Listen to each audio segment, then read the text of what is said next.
тыныштаныңыздар. Урматтуу туугандар, бир туугандар. Мына бүгүн чыныгы сиздин жеңишиңиздер, чыныгы жеттиңиздер ошо жеңишке. Бардыгы ордуна келди. Президент, мурдакы президент Сооронбай Жээнбеков өз арызын жазып берип кетти.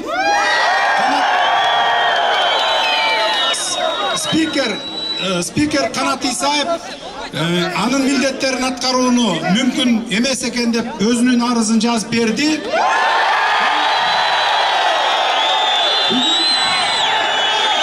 Бүгүн президенттин милдетин аткаруу жана премьер-министр деген кызмат мага өттү. Бир жылдын колуна тийди.